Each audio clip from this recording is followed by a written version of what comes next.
दोस्तों, हमने देखा है कि अक्सर मिडिल क्लास जीवन भर मिडिल क्लास ही रह जाते हैं और अमीर लोग और अमीर बनते जाते हैं, क्योंकि मिडिल क्लास लोगों की इनकम सिर्फ उनकी सैलरी होती है और अमीर लोगों की इनकम उनके किए गए इन्वेस्टमेंट और उनसे मिलने वाला डिविडेंड। क्योंकि रॉबर्ट कियोसाकी का कहना है, गरीब लोग पैसे के लिए काम करते हैं और अमीर लोगों का पैसा काम करता है, जिसका एग्जाम्पल है इन्वेस्टमेंट से मिलने वाला डिविडेंड। तो आखिरकार ये डिविडेंड होता क्या है? हेलो दोस्तों, शेयर मार्केट लर्निंग के एक और नए वीडियो में आपका स्वागत है। आज के वीडियो में हम डिविडेंड को सरल और आसान शब्दों में जानने की कोशिश करेंगे। चलिए स्टार्ट करते हैं। दोस्तों, सामान्यतः स्टॉक से हम दो तरीक़ों से पैसा कमा सकते हैं। फर्स्ट, जब आप किसी कंपनी के शेयर को सस्ते में खरीद कर महंगे में बेचते हैं, और सेकंड, जब आप किसी कंपनी के शेयर को खरीद कर होल्ड करते हैं, तब उससे मिलने वाले डिविडेंड पर। दोस्तों, अक्सर कंपनीज अपने प्रॉफिट का कुछ हिस्सा अपने शेयर होल्डर के साथ शेयर करती हैं, जिसे डिविडेंड या लाभांश कहते हैं। जनरली बड़ी कंपनियां जो लगातार प्रॉफिट मेकिंग होती हैं, अपने प्रॉफिट के कुछ हिस्से को डिविडेंड के रूप में देती हैं, क्योंकि आकार में बड़ी और मैच्योर हो चुकी होती हैं। छोटी कंपनियां जो लगातार प्रॉफिट मेकिंग होती हैं, अपने प्रॉफिट को अपने बिजनेस एक्सपांशन में यूज़ कर बड़ी कंपनी में कन्वर्ट होकर बड़ी कंपनी बनने की कोशिश करती हैं। अब हमारे मन में ये सवाल आ रहा होगा, क्या कंपनियों के लिए डिविडेंड देना ज़रूरी होता है? बिल्कुल नहीं। किसी भी कंपनी के लिए अपने शेयर होल्डर को डिविडेंड देना कोई कंपलसरी नहीं होता। अगर कोई कंपनी लगातार अपने शेयर होल्डर को डिविडेंड देती आ रही है, तो ये ज़रूरी नहीं है कि वे आगे भी अपने शेयर होल्डर को डिविडेंड दे। डिविडेंड देना है या नहीं, ये कंपनी के बोर्ड ऑफ डायरेक्टर्स पर डिपेंड करता है। यानी कि कंपनी के बोर्ड ऑफ डायरेक्टर्स चाहे तो उस प्रॉफिट को कंपनी के बिजनेस एक्सपांशन में यूज़ कर सकते हैं और चाहे तो अपने शेयर होल्डर को डिविडेंड दे सकते हैं।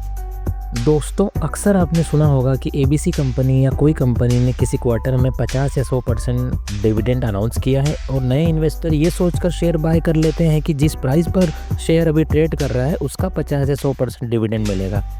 लेकिन दोस्तों, आपको ये बता दें कि कंपनी जो भी अपना डिविडेंड अनाउंस करती है, वो उसकी फेस वैल्यू पर अनाउंस करती है, न कि मार्केट वैल्यू पर। अब ये फेस वैल्यू और मार्केट वैल्यू क्या होती है, आइए इसे भी समझ लेते हैं। मार्केट वैल्यू, किसी भी कंपनी की मार्केट वैल्यू उसका स्टॉक प्राइस होता है, जो ट्रेडिंग सेशन के दौरान बढ़ता घटता रहता है। फेस वैल्यू, किसी भी कंपनी की फेस वैल्यू उसकी नॉमिनल वैल्यू होती है। जब भी कोई कंपनी अपना आईपीओ बाजार में लाती है, तो उस समय उसे उसकी फेस वैल्यू डिसाइड करनी होती है। सामान्यतः जब स्टॉक स्प्लिट होता है, तभी फेस वैल्यू चेंज होती है। आइए एक एग्जांपल से समझते हैं। मान लेते हैं कि एक XY कंपनी का शेयर प्राइस 2000 और फेस वैल्यू 10 है। तो किसी क्वार्टर में कंपनी ने अपना 100% डिविडेंड अनाउंस किया है, तो इसका मतलब होता है कि XY कंपनी अपनी फेस वैल्यू पर 100% डिविडेंड दे रही है। तो डिविडेंड होगा 10 × 100/100 = 10। अगर कंपनी ने अपना 200% डिविडेंड अनाउंस किया होता, तो डिविडेंड होता 10 × 200/100 = 20। दोस्तों, अभी तक हमने जाना कि अक्सर प्रॉफिटेबल और मैच्योर कंपनी ही डिविडेंड देती हैं, और अगर हमें डिविडेंड से अर्निंग लेना है तो हमें ऐसी कंपनियों के शेयर बाय कर रखने होंगे जो लगातार डिविडेंड देती रहती हैं। और ऐसी कंपनियों की लिस्ट आप ऑनलाइन सर्च करके आसानी से प्राप्त कर सकते हैं।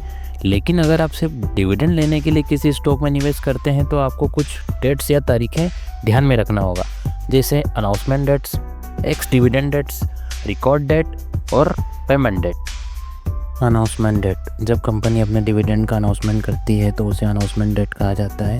इसमें कंपनी ये भी बताती है कि वह कितने रुपए का डिविडेंड देने वाली है। इसी डेट के बाद ही पब्लिक को पता चलता है कि कंपनी डिविडेंड देने वाली है।